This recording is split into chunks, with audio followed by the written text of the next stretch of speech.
Hello and welcome to the show. We start today's downhill chaos with the D-Series pickup truck, only another highly modified one. This time it is, I believe it's called a crew cab version. It's quite long. It is the limousine of pickup trucks. It's absolutely ridiculous. This is the second longest vehicle I believe we've had down the mountain. The only thing bigger than it was the truck with the trailer. So yeah, this is could be pretty tough through some of the tighter sections, but it is based on an off-roading pickup truck, so it should manage the bumps okay-ish. That was my thought, and then it did that. I don't know what's going on with the suspension. I don't know why on the first run it bounced it so ludicrously through the first corner. Things were going alright on the opening attempt until we got to the tree hairpin, and then it did the normal off-road pickup truck thing of fall over slightly. And then it is also quite long and quite difficult to get out of there. Might have scraped the underside to shreds trying to get out. It did make it out though, which is all good. I've slightly bent the wing mirrors, but the truck was still working. Again, the bumping around on the first corner was a little bit of a problem. This time wasn't quite the spectacular endo that we had on the initial attempt, but we did go into some trees and got quite a lot of positive camber on one wheel. That's not a good thing. You don't want that much positive camber on the front of your car. Early on I did get almost all the way to the bottom. It was the second jump though that screwed me over. Couldn't get it stopped in time, and once it started bouncing around like that, you can't do anything about it. You can be on the brakes as much as you want. It's not going to stop if the wheels are in the air, and it rolls for good measure and falls off the mountain and comes to rest upside down on its roof. A little bit tricky to drive, this one. Again, bouncing around, trying to save it. I do prevent it from rolling, but in preventing it from rolling, I fall off the mountain. And then that's very well and truly wedged. That's not getting out of there any time soon at all. Back to the second jump, and we've got another big endo going on the landing. I get it stopped. Problem is I turned in a little bit too soon.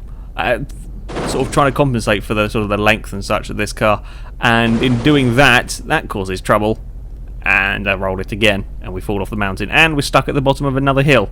This time it's quite smashed up. Yeah, it's not coming out of there either. The length is a little bit of a problem on this course. This is quite a narrow course for, well, anything really. We're saying with this sort of length. There's a funny roll, that one. It's like it hit the initial bump and was okay, and then the suspension kind of pinged it back over on the secondary bump. Bit weird, not had a car roll quite like that before. Some visor does randomly ping off on this car from time to time. Don't worry about that, it's shedding weight as it goes.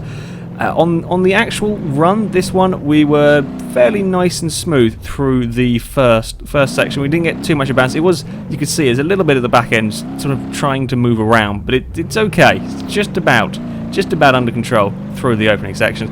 These corners are a bit of a pain. I can't really chuck the car in as much as I would like to because it's too easy to roll it over, and then you do have to be a little bit slower just because of the sheer length of this thing, trying to get it to turn around. So yeah, these corners is not less than ideal, shall we say, the extra length of this truck. Then we've got to be careful through here not to roll it. Again, I would try and make up time by kind of throwing the car in the corners. You just can't do it. The exit of that corner is always bumpy, and this really struggles with that kind of bumps, and it's the back of the truck getting thrown around all over the place. I'm trying to think of a reason why the back of it. I keep thinking it's something to do with the length, because no other vehicle quite has this problem. I'm sure somebody can explain a physics reason why it would be the length that's doing that more than it would with the normal game's truck. We did get it on two wheels on the exit of one of the corners because it was so slow I could bring it back down without any harm done, and then it is just a run across the line, and the massive D-Series has finished the course and then promptly got stuck on its side. I was slightly disappointed. It made it down without any damage. I managed to roll it off a rock, travelling at pretty low speeds, if I'm honest. Yeah, bit difficult to drive. This one, not terrible, but yeah, pretty damn hard with the length. Up next, we have an unusual car. We've got an Opel Vectra. Wasn't expecting to see the of all the vehicles that could have been made in Beam. I wasn't expecting to see a Vectra, but here it is. So it will be driven down a mountain. Now, the version I'm using of this is the most powerful one with the four-wheel drive system. So this is a four-wheel drive Vectra. Because, you know, we're driving off-road, I figured it would be best to go for the four-wheel drive one. Now, on this opening run, I don't know what I did, but as you can see, the back of the car is gradually crumpling up. As we come around this corner for the first time, the engine lets go, and then the car is kind of destroying itself. I may have broken something. I don't know what I did. Sorry, I've slightly broken the Vectra. It's all good, it didn't do it again. I don't know what on earth I did. On the next run, I managed to snap a steering and completely lost control of my car coming into a corner. It just lost all steering, pulled to the left, and then we rolled it, which was, again, less than ideal. That one, I had no clue what caused the steering to snap at the point it did. First corner, may have got some understeer. Can't take the first corner flat out in this car. Otherwise, you do that. I've also managed to relocate the rear axle. Quite significantly, really. I would have loved the car to have still been working to try and drive it with the axle in that position. That's not normally what a Vectra looks like. Yeah, did quite a lot of damage in that one. Now, the big problem with the Vectra was the fragility. Is fragility a word? I don't know. It sounds made up, but it could be. This car really does not like the bumps at all. It is incredibly easy to kill the driveline here. If you are too aggressive over the bumps, if you're trying to handbrake and slide the car into corners like I often do, that will probably kill the Vectra. It will damage some part of the driveline. I mean, admittedly, if again the driveline's gone here and we're coming up towards the jump. Surprised we cleared the jump actually, considering we were just using gravity to get down there. I've lost my train of thought now. It's a pain to drive. It is a road car, so you know it's not designed to deal with these kind of bumps. I think that's where I was heading with the sentence. The engine died on me again, or the driveline died on me again, so I decided to throw it off a cliff. Now we've got a flat-packed Vectra that I can't quite stop from rolling down even further. Yeah, you've got to be very careful with this car if you want to get it to the bottom of the course, because any small bump is enough to kill the engine, and if it's not the small bumps killing the engine, it'll roll the car over.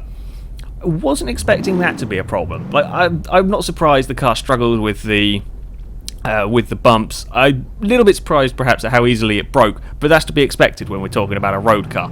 This thing rolling over, I wasn't expecting, because you know it's not particularly high centre of mass, certainly not compared to the off-road vehicles we have down here.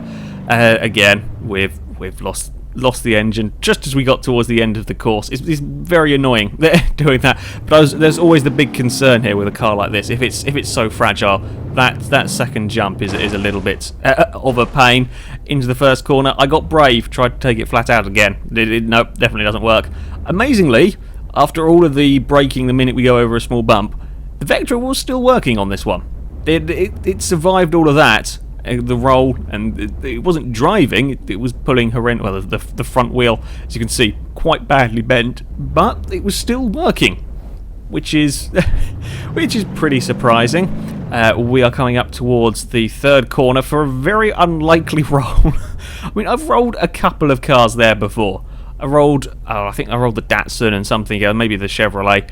The big off-road pickup trucks, they roll on that bump. Did not expect the Vectra to. Really didn't expect this car to roll quite that easily. There are also many clips of the engine just dying on this car. It did that quite a few times. However, after a little while, I got a clean run with this vehicle. Basically, you got to be slow. If you want to get this car to the bottom of the course in one piece without it braking, you've got to be pretty slow. It's not spectacular. It's certainly not spectacular. You can't throw the car into the corners. While you could kind of get away with it in the sense that this thing is four-wheel drive, if it wasn't so rough, then maybe you could.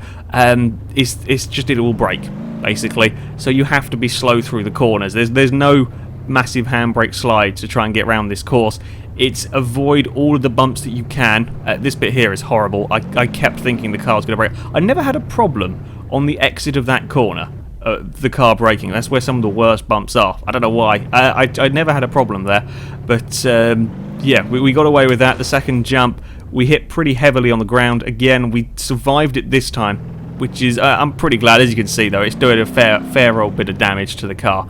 On the way down, the exhaust is wobbling around into the final corner. Again, the final corner is pretty bumpy as well. So, scary coming into there with a car like this that you know is going to have problems. And across the line with the Vectra, couldn't stop it in time. A lot of the front end damage is there from the crash at the end, but there was still a fair amount of damage on the car from the course. It's a road car, again, running road suspension. It's always going to struggle down a course that is this rough, and it is quite a fragile car, but you can get it to the bottom with a little bit of patience. Our third and final vehicle is a Ballista from GTA, but not a normal one. As you can see, this is a sort of mini monster truck version of the Ballista. There are a few different versions of this car. I figured, we're on an off-road course, so I'll go for the off-road one. It does have off-road steering, which is basically gives it humongous steering lock. Makes it a bit weird to drive. I'll come to that in a minute. But yeah, I thought, I'll give this one a go. It looked like fun. It looked a bit silly, but we may come back to the road version at some point as well and try that and compare them. But I wanted to have a go with the off-road one first. Now, the problem with the off-road one, primarily, is that you just turn a corner and it falls over. This is one of the most unstable vehicles I've ever driven on Beam. It's as bad as, I think it was the Chevy, the Silverado, that fell over incredibly easy. This is just as bad. The thing with the steering is it is very, very responsive, which I wasn't used to with the Vectra, so of course I turned into the first corner and had huge amounts of steering and went straight into a tree. Quite broken. But it was still a functioning car. Well, functioning as in it still it moved, at least. The steering is not healthy. You couldn't see anything from the cabin either. If you just look at where the bonnet is positioned. Yeah, aside from the steering, of course, the rolling was a real problem. Mound of Doom hadn't got anything yet this video, so it was inevitably going to catch something out, and really not surprising that it was this thing. Yeah, just clipped it a little bit too much, and it didn't need any more invitation than that. I also managed to just brush a tree. That wasn't the cleverest thing that I've ever done, and took the wheel off. Well, I bent the front wheel, so it was useless. Lost steering into another tree, and now it kind of looks a bit like a normal version of a Ballista, just with ridiculously large wheels and some damage. The first section was blooming hard with this car. This time I didn't hit anything, really. I just got bounced around on the bumps. You saw the bumps that were throwing the D-Series around first. It throws it around in a different way, and if it starts going, it's very, very hard to stop because of the very high ride heights. Again, another roll. I think we were going for a competition of can we roll the car on every single corner. I think it probably can, if I'm honest. First section again, we're still having problems. Missed the tree, but we've rolled before. I've never rolled a car at that bit. I've never rolled a car on literally on the first corner before we even get to the bumps. That's a new place. I got further this time. I made it all the way towards the second jump, and we're wobbling, and I stopped it from falling over, but then it fell down the mountain. Either way, it's ended up on its roof. I saved it briefly, not for very long. We're back up here, going around the corner. This time, we don't roll over, but as the car sort of bouncing around, it lands very heavily on the rear suspension. Then we roll over. At a later point, I think that may have been assisted by a very broken rear suspension, and now it's sort of stuck in the foliage. It's still working. We've also broken the front wheel. Yeah, the back suspension. Look at all of the camber. That's quite poorly. Yeah, it did itself quite a lot. This corner was actually a little bit of a problem, because if you get the car up on two wheels and you get it to come back down again, when it lands, it obviously puts too much force on the rear suspension and just snaps it, which means you have a very broken rear wheel. This time I didn't instantly fall in the foliage and could carry on for a little while, but it's not exactly easy to drive when you've got that much damage on the rear of the car. Now, you would be expecting the off-road suspension to at least have some good points.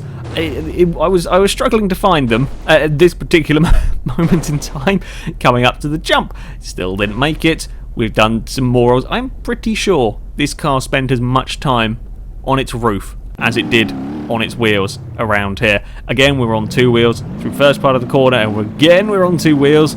It came down pretty heavily on those back suspension, but it didn't snap it that time round. We're around another corner. We're not on our wheels anymore. It's gone over again, and that's a long way down. Lands on the boot, but that's okay. If you land on the back of the car, you've not got too many problems. So I thought, oh, well, we'll carry on, and then we fell over again.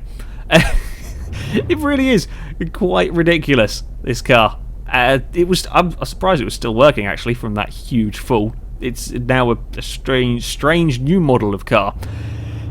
I'll be honest, it took a while. I think there are some 40-odd clips of me attempting this, of which 35 of them are me rolling it. There was many rolls with the Ballista.